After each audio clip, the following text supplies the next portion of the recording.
C'est pas assez, je devrais être quelqu'un d'autre, je devrais bouger, je devrais réussir, je devrais gagner de l'argent, je devrais être parfait. Ouais, mais ça, c'est du mental, tu vois. Non, tu dois juste être.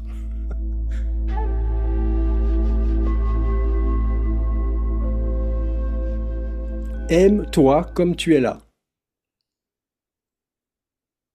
Incapable de, imparfaite à, pas du tout celle que tu voudrais être. Waouh, est-ce que tu peux aimer cette personne-là, comme elle est? Petit pas par petit pas. Tiens, quand même, du courage, tiens, quand même. Résistante, quand même, là. Pas mal, cette personne. Ouais, ouais. Elle correspond pas à des critères mentaux de perfection, mais quand même, elle s'en sort, quoi. Ouais, voilà, ouais. Tu vois, c'est ça, l'amour, avec un grand A. C'est, ouais, ouais, ben voilà. Et oui, pour le mental, c'est pas assez. Je devrais être quelqu'un d'autre, je devrais bouger, je devrais réussir, je devrais gagner de l'argent, je devrais être parfait. Ouais, mais ça, c'est du mental, tu vois. Non, tu dois juste être.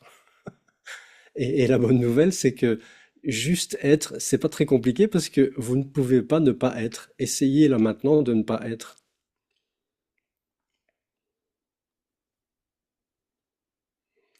Je suis, c'est là tout le temps. Je suis. Et vous le sentez peut-être, hein, essayez là, juste de dire je suis, hein, je suis. C'est très simple en fait. Ça se complique quand on met des choses derrière. Je suis ceci, cela, parce qu'on s'accroche à ça, on s'identifie à ça. Et après, pire, c'est je dois être, je devrais être. Oui, mais je ne suis pas. Quand tu aimes ton enfant, tu l'aimes parce que c'est ton enfant. Tu l'aimes pas parce qu'il a une certaine taille, une certaine couleur de cheveux ou parce qu'il a 10 sur 10 aux yeux à son test d'ophtalmo. Non. Quand tu es dans l'amour inconditionnel et des enfants est un bon exemple, tu n'as plus de critères. Il n'y a pas de critères de je t'aime parce que tu es comme ceci ou comme cela. Si tu peux le faire avec d'autres, tu peux le faire avec toi.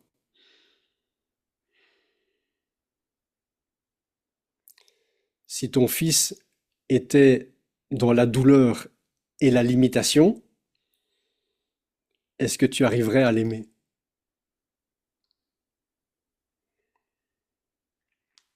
Ou est-ce que tu dirais, ah non, hein, maintenant que tu as une sclérose en plaques et que tu es paralysé sur une chaise roulante, désolé, mais ça va plus être possible. Non, non.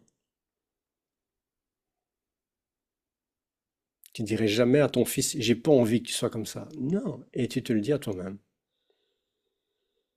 La vie t'a donné quelque chose et tu fais avec ce que la vie t'a donné. Oui, ben voilà, donc ça s'appelle la vie. J'adore cette histoire du sapin et du chêne, où le chêne râle pendant des années parce qu'il est trop petit. Le chêne dit au sapin, mais comment je peux faire pour être grand comme toi? Parce que le sapin, il fait 30 mètres. Et le sapin lui dit, bah, je suis un sapin, et un sapin, bah, c'est comme ça, ouais. Et le chêne dit, mais moi, je suis pas heureux parce que je voudrais être comme toi. Et puis le chêne grandit, grandit, grandit. Et à un moment donné, le chêne fait 30 mètres. Et le chêne dit, ça y est, maintenant, je suis heureux, je suis comme toi. Et le sapin dit, bah, c'est bien, je suis heureux pour toi. Et puis l'automne arrive et le chêne perd ses feuilles et tout d'un coup, il réalise qu'il perd ses feuilles et il dit au sapin, mais pourquoi je perds mes feuilles et pas toi? J'aimerais bien être comme toi. Il n'est jamais content, tu vois. Le sapin, il perd pas ses feuilles parce que le sapin perd pas ses feuilles. Et le chêne, il perd ses feuilles parce qu'un chêne perd ses feuilles. Tout ça derrière, c'est juste. Si tu prends du point de vue du chêne, c'est pas sympa que lui perd ses feuilles et l'autre pas.